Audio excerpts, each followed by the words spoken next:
बांग्लादेश के प्रधानमंत्री आवास का यह वीडियो देखिए, जिसमें प्रधानमंत्री के कमरे में छात्र लेटा हुआ है। पीएम हाउस पर छात्रों ने कब्जा कर लिया है।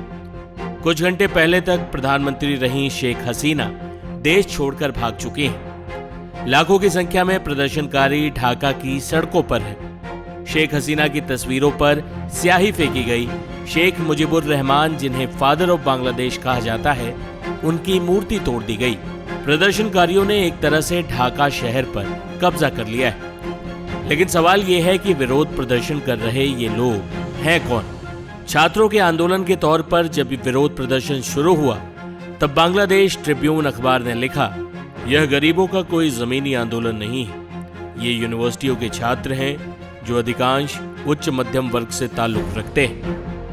लेकिन अगर इतनी बड़ी संख्या में छात्र विरोध प्रदर्शन कर रहे हैं, तो यह दिखाता है कि नौकरी पाने में असफल हो रहे छात्रों के अंदर कितना गुस्सा भरा है।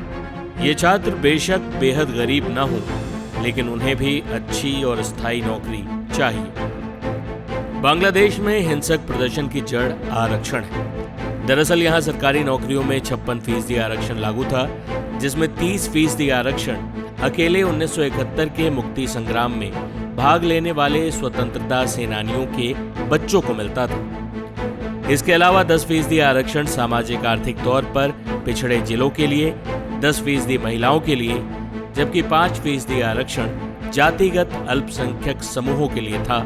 इसके अलावा 1% आरक्षण दिव्यांगों के लिए भी था। प्रदर्शनकारी छात्रों की सबसे बड़ी मांग मुक्ति संग्राम के परिवार वालों को मिलने वाले 30% आरक्षण को खत्म करने की थी।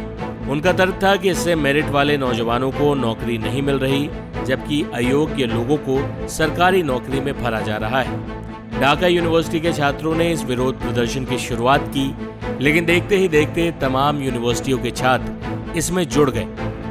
राजनीतिक पार्टियों के कार्यकर्ता भी इस आंदोलन में शामिल हैं, ऐसा भी कहा गया। हालांकि छात्रों के उग्र प्रदर्शन के बाद सरकार ने अधिकांश कोटा वापस ले लिया। सुप्रीम कोर्ट ऑफ बांग्लादेश ने इस कोटे को महज 5% कर दिया। लेकिन सरकार की सख्ती और सैकड़ों प्रदर्शनकारियों की मौत के बाद लड़ाई आरक्षण से हटकर प्रधानमंत्री शेख हसीना के इस्तीफे की मांग पर आ गई थी। बता दें कि बांग्लादेश के प्रधानमंत्री शेख हसीना ने प्रदर्शनकारी छात्रों को आतंकवादी करार दिया था। विरोध प्रदर्शन और उसको कुचलने की कोशिश में अब तक 300 से अधिक लोगों की मौत हो चुकी है। इसके बाद छात्र नेताओं ने बांग्लादेश के प्रधानमंत्री शेख हसीना के इस्तीफे की मांग को लेकर सविनय अवज्ञा यानी असहयोग आंदोलन की घोषणा की। उन्होंने नागरिकों से अपील की कि वो टैक्स और दूसरे सरकारी बिल जमा न करें। इसके अलावा फैक्ट्री, सरकारी दफ्तरों को बंद करने की भी अपील की है। छात्रों ने 5 अगस्त को राजधानी ढाका में लॉन्ग मार्च की घोषणा की थी।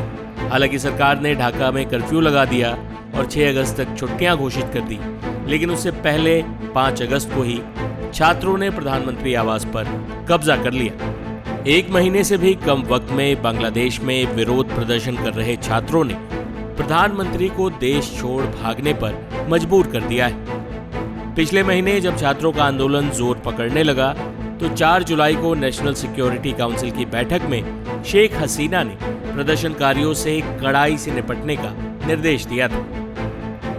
इसके बाद अब तक 300 से अधिक लोगों की मौत विरोध प्रदर्शनों में हो चुकी है।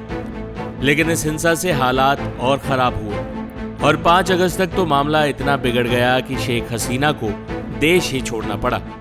प्रदर्शनकारी प्रधानमंत्री आवास में घुस गए, वहां मौजूद शेख मुजीब की मूर्ति को तोड़ने लगे, सेना की गाड़ियों पर चढ़ गए। जिसके बाद बांग्लादेश के सेना प्रमुख सामने आए। उन्होंने कहा कि बांग्लादेश में अब एक अंतरिम सरकार बनेगी। सेना प्रमुख ने सभी पार्टियों के साथ बैठक की।